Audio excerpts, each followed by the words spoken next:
Welcome to Love Lies Chronicles. Support the channel by liking, commenting, and subscribing. I promise even more interesting stories. She said it so loud the neighbor probably heard it through the window. I'm better off on my own. No warning. No build-up. No emotion behind it. Just a sharp, confident declaration, as if she'd been rehearsing it for weeks and couldn't wait to finally deliver the line. She didn't even look at me when she said it. I remember standing in the kitchen, holding a coffee mug I hadn't even had a chance to sip from. My mind didn't catch up right away. My ears did. They heard it clearly. But my brain stood still, like it didn't want to translate the words into something I could react to. Maybe I was hoping I heard wrong. I didn't. She was still standing near the hallway, scrolling through her phone like the argument had already ended. Like the sentence had closed the book on whatever this marriage used to be. I said nothing. I didn't ask what she meant. I didn't plead or argue or try to get her to soften it. Something inside me paused. Like my body knew better than my heart did. Because this wasn't the first cold statement she'd thrown at me lately. Over the past few months, something had shifted. At first it was subtle. She stopped texting me during the day. Then she stopped asking how my day was. Then she started working later, watching more shows by herself in the living room, going to bed before I even turned the lights off downstairs. One night I came up to bed and she had her back to me already, blanket pulled over her shoulder. I reached out to touch her arm gently, and she flinched. That was 2 months ago. I haven't touched her since. I thought it was a rough patch. We'd been married nearly 8 years. Maybe she was just tired. Maybe I wasn't showing up in the right way. I went out of my way to do more. Handled more of the chores. Cooked. Washed her car without her asking. Picked up her favorite bottle of wine from that tiny liquor shop she liked near her office. She never drank it, but she did find the time to leave it untouched in the fridge while she went out for catch-ups with friends she never introduced me to. The kind of friends who didn't show up in tagged photos. Friends who seemed to need her attention on weekends, holidays, and long after midnight. I noticed all of it. And yet, I said nothing. Not because I was weak. Not because I didn't care. Because I wanted to believe that whatever this was, it would pass. But when she said, "I'm better off on my own," something clicked in me. Not anger. Not sadness. Clarity. If that's what she believed, if that's the story she told herself to justify the way she'd been treating me, then maybe it was time I started believing it, too. She didn't flinch when I walked past her. Just kept scrolling, probably half expecting me to slam a door or yell something back. But I didn't. I went straight to the bedroom, sat at the edge of the bed, and stared at my reflection in the mirror on her vanity. Not mine. Hers. The one she used to sit in front of every morning, curling her hair, adding mascara she never wore when we went out together, but always had on when she came home late from work drinks. She hadn't used that mirror in weeks. It didn't even feel like her room anymore. It felt like a museum of someone who'd already left. She just hadn't packed yet. That night, I lay awake in silence. And I realized something that should have terrified me but didn't. I didn't feel heartbreak. I didn't even feel angry. I felt empty. Like the grief had already been spent somewhere in the weeks leading up to this. She had been slowly leaving me for months. She just hadn't used the front door yet. And so, I began to do the one thing she never expected. I started pulling back. Not all at once. Quietly. When her car needed gas, I didn't fill it. When she left dishes in the sink, I didn't clean them. When she called out from another room asking if we had laundry detergent, I didn't answer. I let the silence do the talking. The same silence she'd used on me for months. She didn't notice at first. Not really. That's what happens when someone's checked out. They assume you'll always pick up the pieces behind them. But I wasn't picking up anything anymore. I had stopped being her safety net. And she hadn't even realized it. Not yet. But she would. And when that moment came, that moment she looked around and realized what she thought she'd outgrown was the only thing holding her world together, I wouldn't be standing there, waiting. I'd already be gone. She started noticing around the 5th day. I could tell because she stopped asking casual questions, the ones she used to toss over her shoulder without waiting for an answer. Things like, "Hey, did you pick up the dry cleaning?" Or, "Did you pay the water bill?" Instead, she started checking. She'd open drawers, check the laundry herself, dig through unopened mail. I wasn't being petty. I wasn't hiding anything. I was just done playing husband while she acted like a stranger in my home. She still hadn't apologized for that night. Not even a half-hearted, "I didn't mean it." Because she did mean it. She wanted me to believe she could walk away and be fine. Maybe she even wanted to believe it herself. But when you spend years building a life with someone, Pretending none of it mattered isn't as easy as slamming a door and claiming freedom. Not when your entire lifestyle is built on the foundation you now despise. I wasn't the man who made her feel trapped. I was the man who made her feel secure enough to act like I didn't matter. That week, she started dressing differently. Not like she was trying to impress me. Those days were long gone, but like she had something to prove. More makeup, tighter jeans, hair curled, even on days she worked from home. And then came the nights out. First, it was a girls' night with her coworker Megan. Then it was drinks with her old college friends, people I'd never heard of, let alone met. One Friday, she said she was going to a book club. She left in a leather jacket, heels, and no book. She didn't even bother lying well anymore. I let her have her performances. Let her pretend she still had control. Meanwhile, I watched. Quietly. I wasn't stupid. I knew something else was going on. But I didn't want accusations. I wanted confirmation.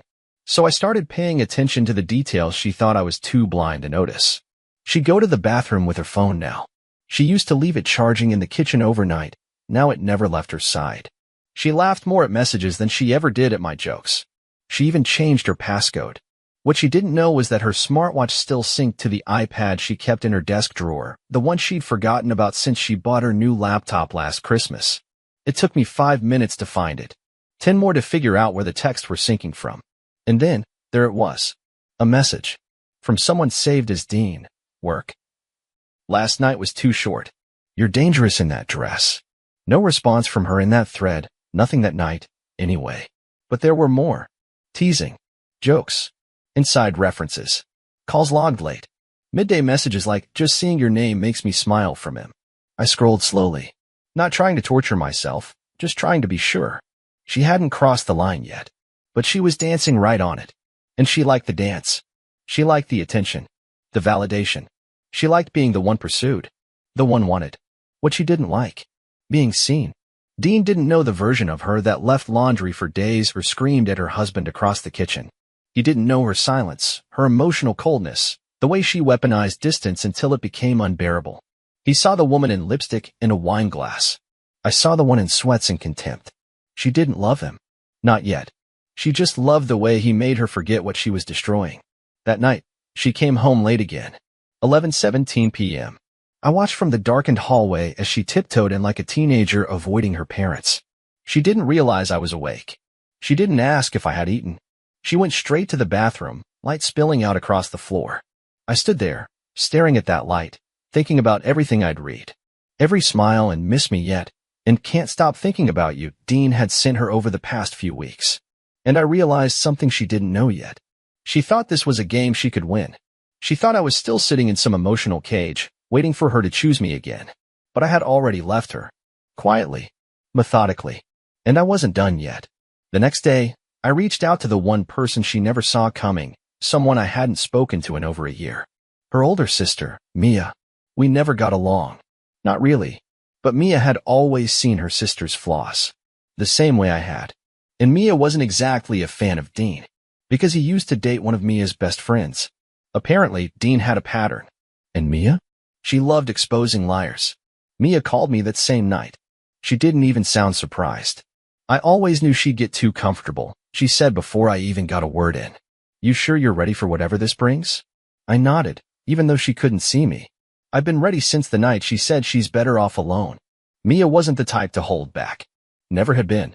She once told me at a Christmas party, in front of everyone, that her sister only likes loyalty when it's convenient.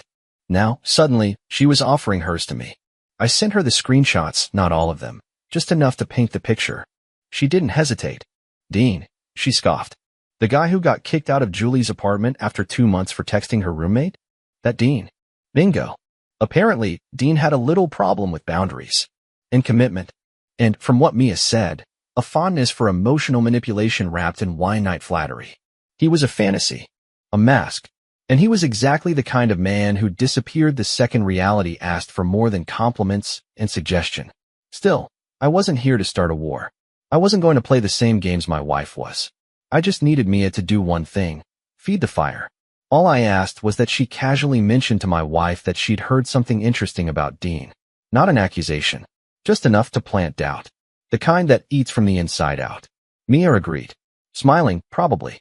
2 days later, the shift happened. It was subtle. My wife came home from yoga earlier than usual. Her energy was different. She asked if I'd eaten. She offered to make something. That hadn't happened in months. I played along, quietly, watching. She was trying to gauge something. Whether I knew, whether I still cared, whether I was still hers to manipulate. I gave her nothing. Later that night, I saw her texting again, this time with her screen angled slightly toward me. No emoji, no flirty grins, just stiff posture and little glances my way. She was baiting me, but I didn't bite. I wasn't here to argue. I was here to watch her unravel at the silence she used to weaponize against me.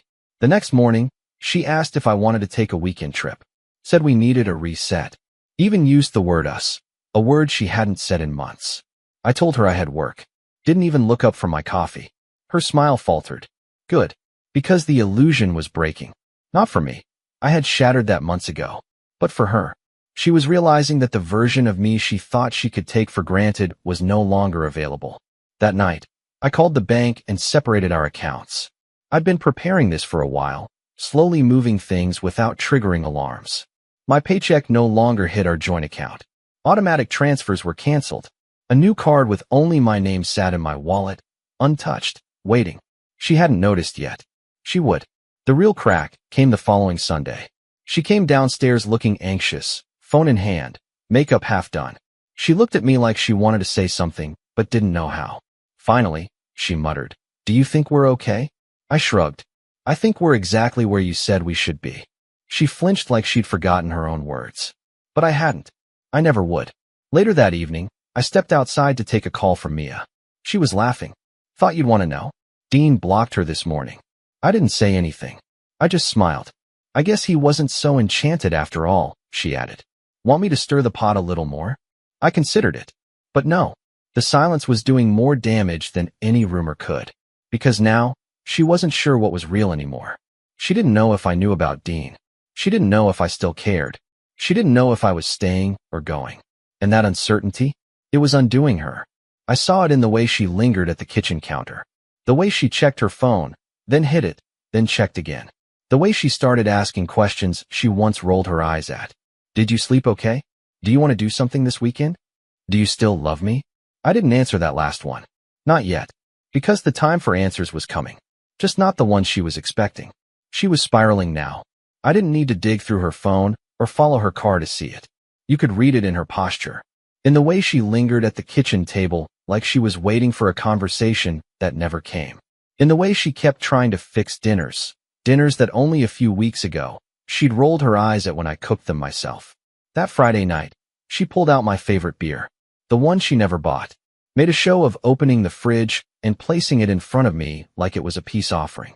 I didn't say anything, just slid it back across the counter without even looking up. Her fingers curled slightly. Then she forced a smile and walked away. I could feel the cracks widening. Every moment of silence between us used to be her weapon.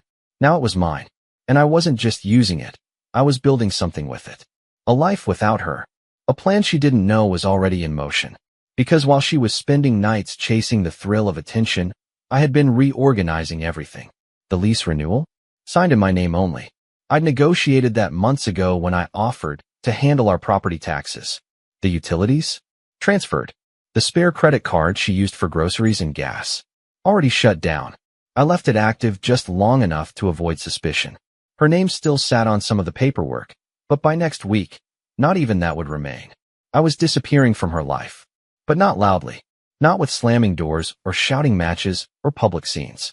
Silently, methodically, the same way she slipped out of our marriage while still wearing the ring. And then came the moment I had been waiting for. Saturday afternoon, she stepped into the hallway holding her phone like it had betrayed her. She didn't say anything at first, just stared at me while I folded laundry. Then she asked, "Did you ever read my messages?" I met her gaze.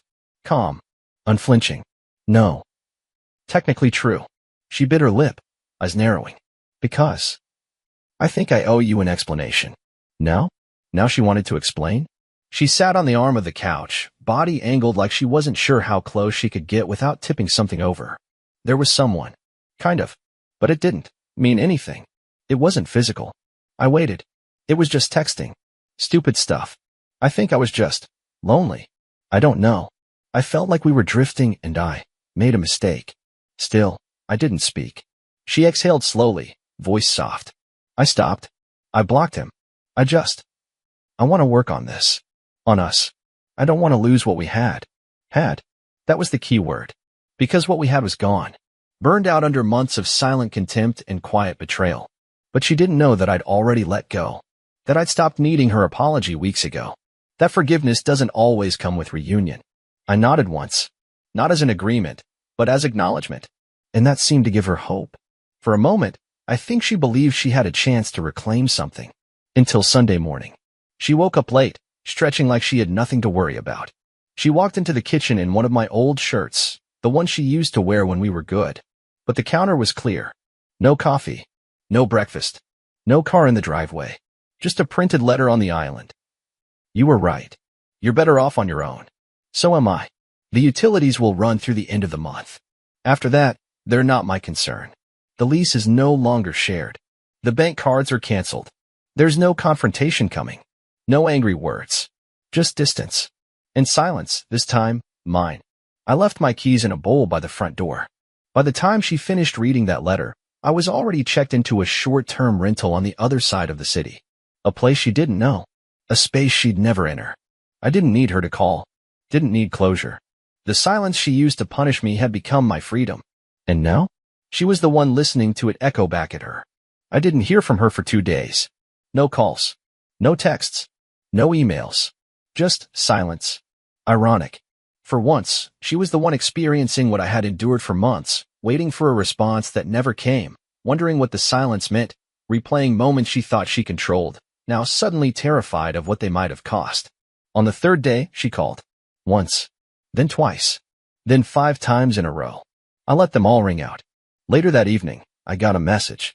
One of those carefully worded, overly polite ones that tries to hide desperation under punctuation. I think we need to talk. I've made a lot of mistakes. I know it's late, but, please, just give me the chance to fix this. I'll do whatever it takes. I didn't respond. Not out of cruelty. Out of peace. For the first time in a long time, I didn't feel like a placeholder in my own life.